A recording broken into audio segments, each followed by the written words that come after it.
Okay. A very good evening to all of you.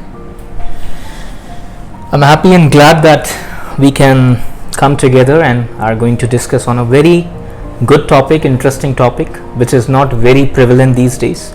We do not speak a lot about it, talk a lot about it, but it's a good opportunity for all of us that we can discuss something about working on your life and working on your God. Before that, I would like to just share a story with all of you. This story is about a man who was very hardworking, and he had seen in his life poverty. He has seen the difficulty, and he worked so hard. He worked day and night just to have his own house. He put all his efforts, all the skills, all the talents he could invest in order to have a house. And the day came when he had enough. After toiling so much, after working so hard, he built a house, but he could never stay in that house. The reason? He forgot to take the electricity connection. A very simple thing which has a deep meaning. Hardworking, very, very strong man who put all his efforts, but the important thing which he should have done earlier, that taking the electricity connection, he did not take. Because of that, he could not stay in that house. And if I'll just give you an example, if you remove electricity from this place, if you remove the AC, I think the first thing we'll do, we'll step out of this bookstore. We won't be staying here, because that plays an important role. It doesn't matter how hardworking you and me are.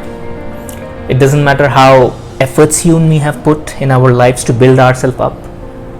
What matters is, have we aligned ourselves with that electricity, with that source through whom everything actually comes into action.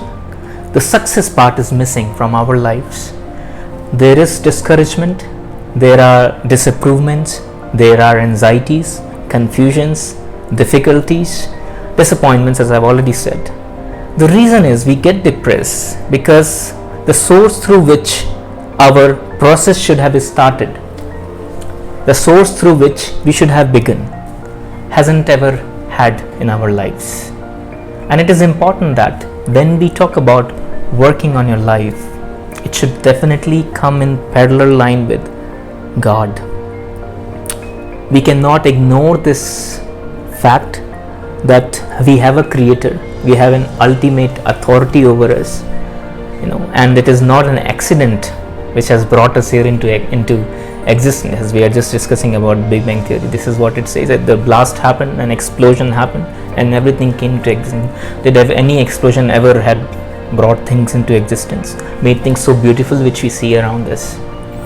So that is something we are going to discuss. I believe this will help us to understand better when we talk about this, because I was very happy to hear from you that you were saying the topic made you to take a step and come for the event, because this topic is very general in one sense. People, as I was just sharing, that people do not like to talk more about, because we are self-equipped with so much of knowledge. I know everything about life. What you are going to teach me? Because this is called self-obsession. I am very much obsessed with myself that I do not want to hear anything from anybody. I know everything for the life. I have got so much experience. I am of this age, so I have seen life better than you.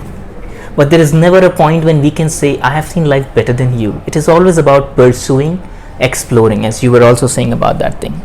I want all of us now to stop for a while now and take a moment and think about working on your life. Think about the moments you have had stopped yourself in past and thought about working on your life. Because I talk about this thing almost every Sunday to my congregation, to myself also, that what am I doing on this earth? As sir was just sharing, that what is my purpose? What is the purpose behind my existence? Am I here just for the sake of being here? Is it an accident? And what are the end result of our efforts? Whatever we are doing on this earth, what ultimately I am going to achieve at last? That is something, those are the questions which you and me should be asking to ourselves.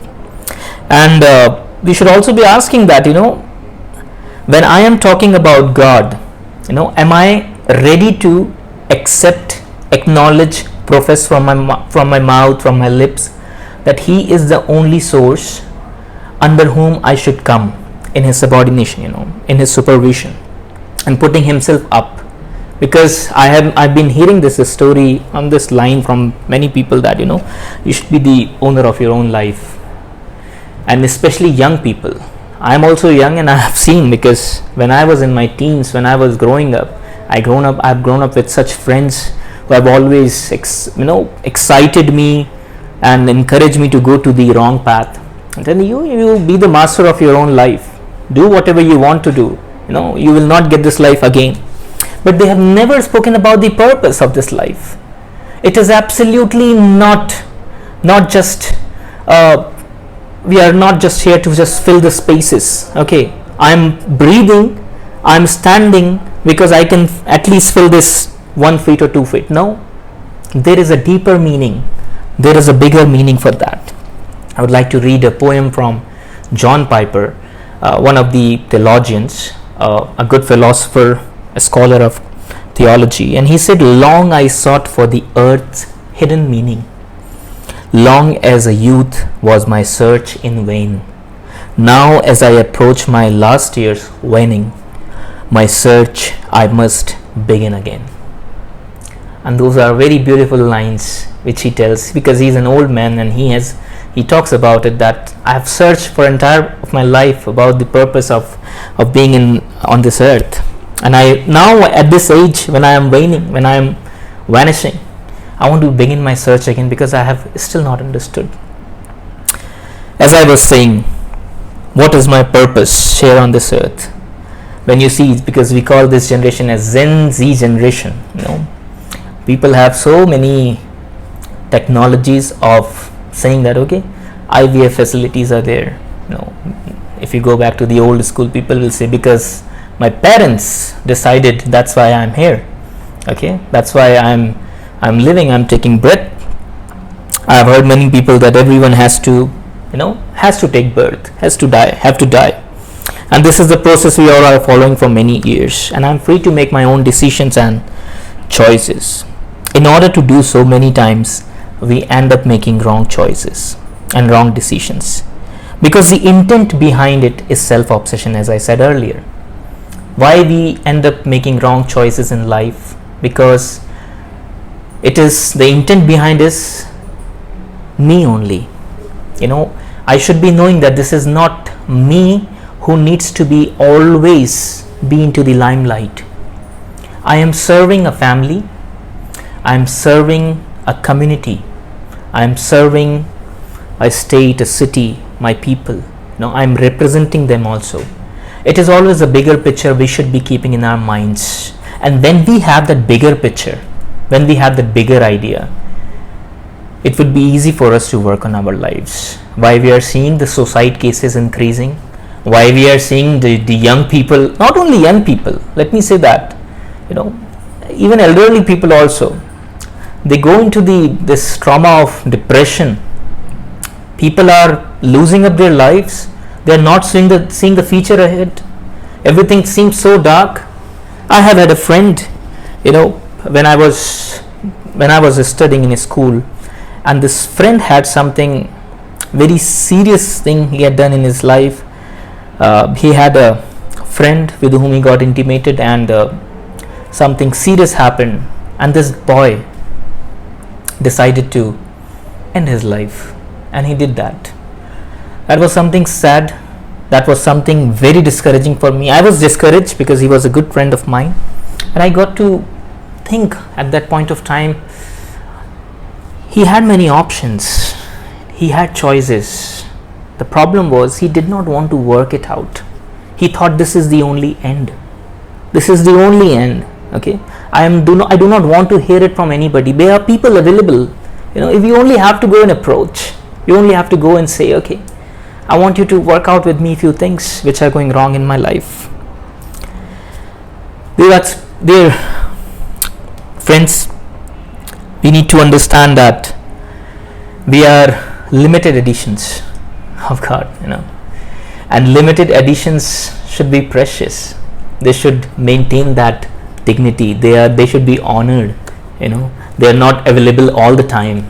Their availability is less. They are available for limited time period, and in that limited time period, we have to make sure that I would be the best version of mine. I would serve as the best version of mine. I would make the best profit as much as I can from this limited edition. You cannot number your days. I don't think so. If I can stand up here and say, okay, I'm going to live more than 30-40 years from now, I don't think so. That would be a concrete statement this evening. I do not know the next hour, next minute, what is going to happen with me. This morning when you got up, what was the first thing you do? That's a rhetorical question. You can answer yourself.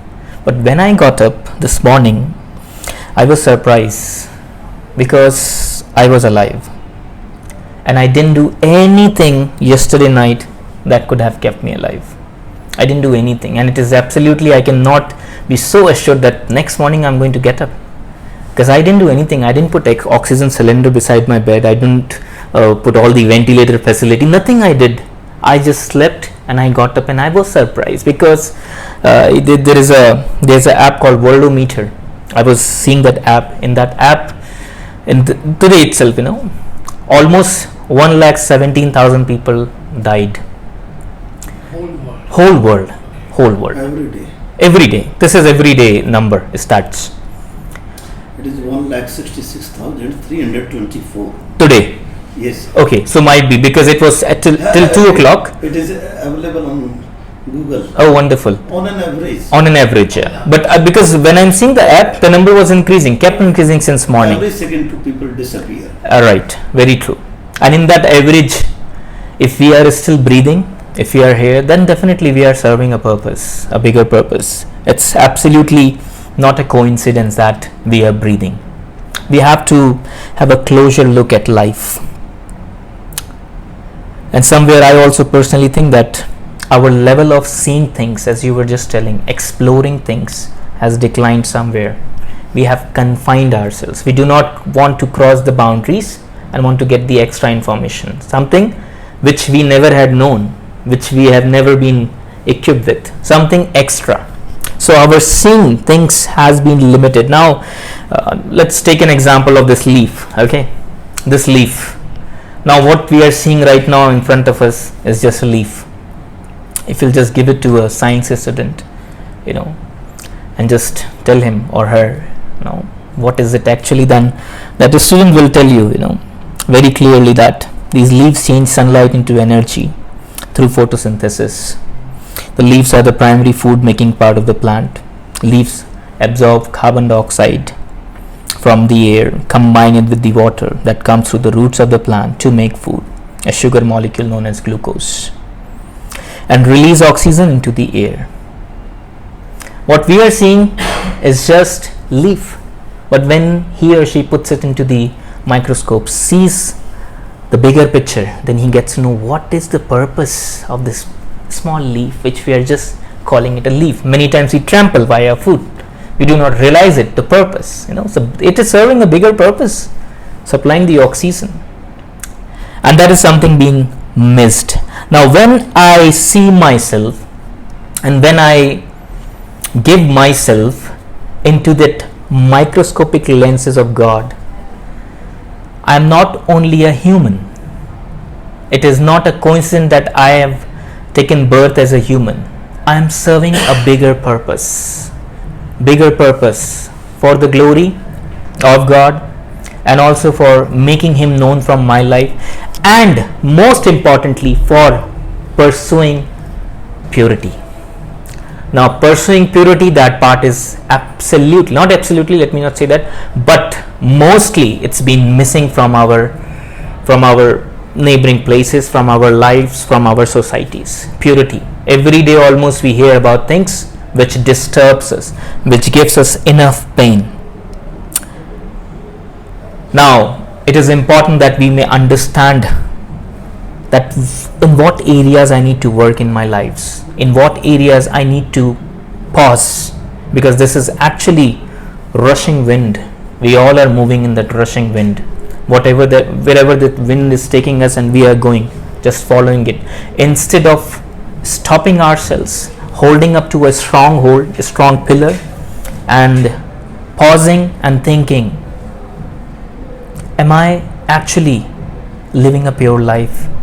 Am I actually thinking about my Creator? Am I seeing things not only from my self-centered perspective, rather seeing something bigger from my life? And those are the questions which you and me should be asking. Let us honor, because life is a gift from God. I do not want to only call it just a human process. It has also been done by the gracious grace from God, which is sovereign in control of all the things, and it is a gift from God. We call it life is a gift from God every time we say it, but now only saying it and not meaning it will just demolish the whole purpose.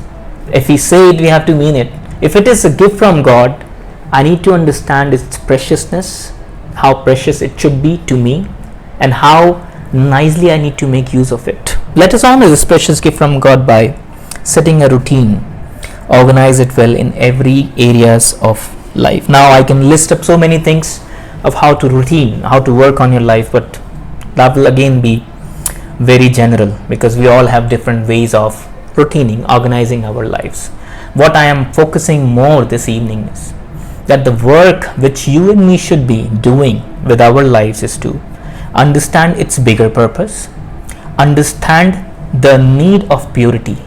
Because I like what Gautam Buddha said, when he was pursuing for the life, and he was quite young when he went out of, because it's still not clear, was it a vision or did he take those 4 trips? If you read Buddhism, you'll get to know that he is talking about one thing, that is 3 things actually.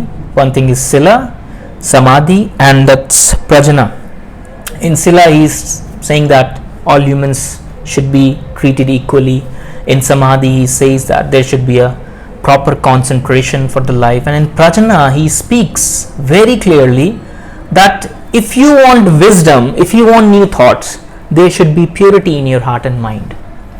There should be a purity, a sense of purity. Then only you can accept things openly, without any hindrance, without any obstacles. Purity is something which needs to be exercised from your and my life. I would like to share, one story by, I think you have those books from Gaur Gopal Das, one of the very famous author. Yeah, he's a very famous author, Gaur Gopal Das. No? Okay. I like to listen to him because sometimes he gives very good illustrations, very good example. He shared a story of a man who was an architect, and he was tired of working, and he decided to take retirement. And at that day only, his boss called him and said, "This is the last project. I want you to finish, as you're my best employee. I do not want to give it to anybody else. You have to build a house with all good things you can put in there. You have to do your best." This man got upset, and he said in his heart, he spoke in his heart itself, "My boss has no courtesy for me. I am old enough and he still wants me to build this house. I worked throughout my life for him, and now I want my retirement, my gratuity, all my funds. He's saying, okay, this is the last project you have to do. Now let me teach him a lesson. I will use the worst things to build this house and make it as worst as possible, so that anyone who will stay in this house will curse my boss." And after a few months, when the construction got over, employee called his boss and said, "The work is done. Kindly allow me to clear my accounts and get away from this place." Boss said, "Stop. I want you to stop for a while, and I want you to call your family also here, because this is the last gift I wanted to give you. That's why I wanted to build this house." The employee got so upset. Throughout his life he worked so hard. Throughout his life he worked very sincerely. But at this last moment, he actually got tired by his boss, by the pressures which were coming upon him from the family, from the other responsibilities. And he did the worst work, and that worst work was given to him as a gift. Now what I got to learn from this simple illustration is this, that when we are working for this life, let's not get tired enough at the last moment. When we do not know when is the last moment of our lives, let's go do the best the best every day in all our work, whatever we have gotten. They are experienced people, and you must have got so many experiences in different areas of working and different areas of exploration. And it is just something which I have got to learn in few of my years when I was working, since I am working, that every day it is expected from you and me that we may give the best we can. We do not know when we are going to reward it for that same thing. It is always the best which is expected from you, from your life, and for that we need to hold on to that peace in our hearts. Let me not get tired just to stop here only. I need to hold up that peace, that relaxation, and that peace, that relaxation cannot be achieved by any of my self meditation, by any of my personal yoga or anything, by sitting or by just thinking. It needs to come through someone who is perfect. We cannot expect anything perfect from ourselves because we are imperfect beings. There are imperfections in our lives. We fail to show perfection in certain areas of our lives, and we need someone who is perfect, who can actually lead us to the right path, to right perfect knowledge, right perfect understanding, right perfect peace we have to approach. Now that leads to our second thing, that is, when you are working on your life, it should be through your God. It should be through the ultimate reality. It should be through the one who has created us. Somebody very genius said once that if you lose your money, you lose nothing. If you lose your health, you lose something. But if you lose your character, you lose everything. Now the idea over here is building a character for yourself, your family, your colleagues, your office, your community, your city, your state, your country, and for your nation. And for that, for character building, when we work on our lives, that character building quality can be achieved by the one who actually has character, who actually has his standards, who does not have any flaws. That's why it is important for us to have that deeper understanding of knowing God, working on knowing God, that through whom we receive things, through whom we can achieve things, through whom we can build up the character. Let us honor this precious gift from God by honoring God. Now, this is also something which I am seeing missing from our community, from our society. The idea of God, no one wants to listen to that. We have become our own gods. We have made our own idols. Someone has Shah Rukh Khan, someone has Deepika Padukone, someone has Bill Gates, Elon Musk. Different people have different idols, and they are somewhere their gods also, because every day they are talking about them, just mere human beings, and not because that looks very fascinating. Success is something which I believe is somewhere taking us away from the right understanding. What will you achieve after getting all the success if you are not alive, if you do not know the mission for which you have come on this earth? What will you do? If I ask this question to myself, that if I have crores and crores with me, and and I'm not alive, who will make use of that? Definitely my family. But I worked every day throughout my life just to make use of that money in my life, just to enjoy that money. But I'm no more. So on that point, I need to ask myself, is this the only purpose for which I have come? Just to make my name and just to raise funds, raise money, live a nice luxury livelihood? Is this the only thing? Definitely not. We must all acknowledge that ultimate divine power is in control of all things, and we must come under his authority, under his guardianship. That guardianship point is being missing, and that is something because I stay most of the time with young people also. Okay, and these young people definitely do not like to talk about God, existence of God, coming under the supervision of God, and that is sad. That is absolutely sad. Now, you all use your mobile phones. If you remove temper from your mobile phones, the chances of damage are severe and more. If you just remove the tempered, if you roam around without the tempered, okay, you need to take the insurance. Better you take the insurance, because you can anytime face the loss.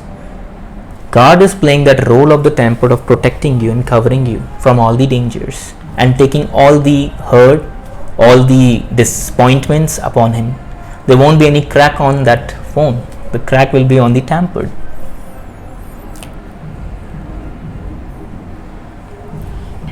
Okay, with the final thought I would like to end here.